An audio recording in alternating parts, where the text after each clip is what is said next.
last night, the first nation, sorry, I'll start again. Last night, the first Aboriginal person in Australia died from COVID. He was at Dubbo Base Hospital. He was 50 years old. He was a granduncle who saw his grandchild just once, and I saw that on a Facebook post from his niece this afternoon. He was not vaccinated, and what we do know is the case numbers in Western New South Wales just increase and increase and increase. And we are now seeing the inevitable deaths from those numbers. We know that in the western part of New South Wales, there are over 650 people infected with COVID. It is important to remind ourselves that there are non-Aboriginal as well as Aboriginal people living in these remote and regional communities. We know, and this is very important, that of that 650 plus people who are infected, is that plane affecting us? I can start again if you want. Sorry, there's another plane. Oh, that's all right. What we do know is that there are 650 plus people in West and far western New South Wales infected with the Delta strain of COVID. We must remind ourselves that these are communities in regional and remote parts of the country that are Aboriginal and non-Aboriginal people. We are now seeing the inevitable deaths occur. What is really interesting is of that 650 plus infections, over 430 of those are deemed to be in community care. In other words, they're in their homes looking after themselves. This death and these infections could have been prevented. There is too little, too late in Western New South Wales.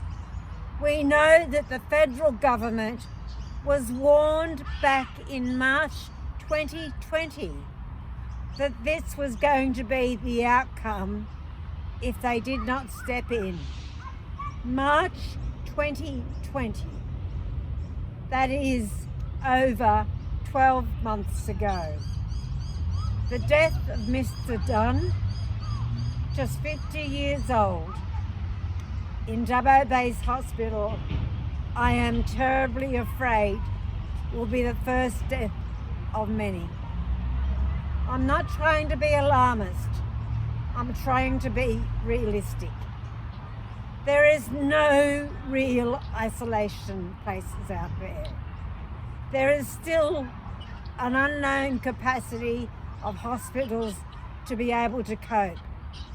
There are still no clear evacuation plans. There are still no clear evacuation plans. The situation out there is a national crisis.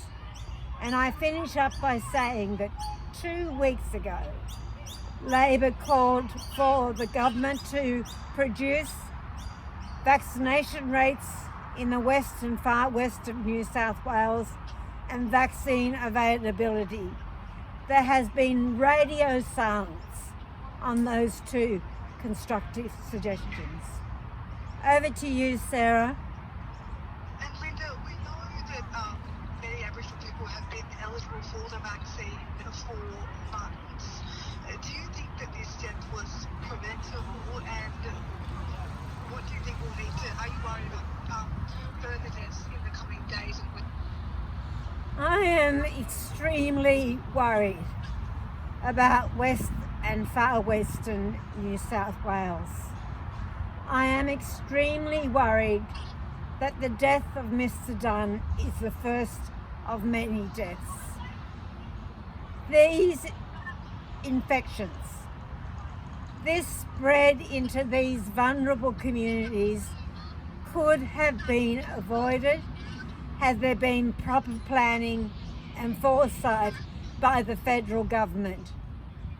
Aboriginal people were deemed to be vulnerable communities, vulnerable groups in the vaccine rollout, and clearly that has failed. The woeful percentages of Aboriginal people vaccinated in some parts of New South Wales, as well as the country, is absolutely, and I am laying it squarely at the feet of the federal government. They knew this was going to happen and did nothing to prevent it.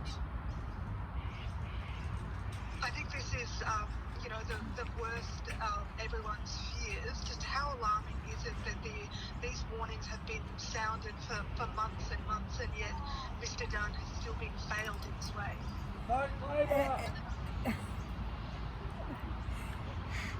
The warnings about vulnerable communities like Wilcannia, like Brewarrina, like Walgett, like Burke have been well known for many, many months. The death of Mr. Dunn and those that will follow could have been avoided and should have been avoided. This is a national disgrace. And Linda, there's also growing cases in prisons. More than 100 people are infected with COVID-19 in prisons. How concerned are you about the outbreak in jails, particularly when we know that many people incarcerated have underlying health issues which make them vulnerable to the disease? It is extremely worrying to see the reported outbreaks in New South Wales prisons, and I suspect in other prisons across the country. We know that Bathurst and Parkleigh are particularly affected. It is worrying on a number of reasons, including, of course, for those people working in prisons, but for prisoners themselves.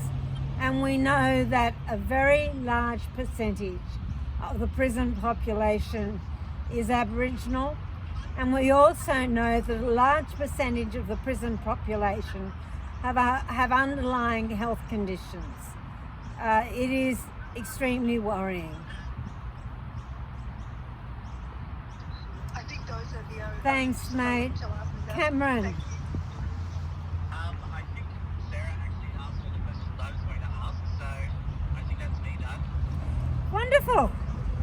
Great. Okay. Thank you very much for your time, Linda. Thanks, Cameron. Bye-bye.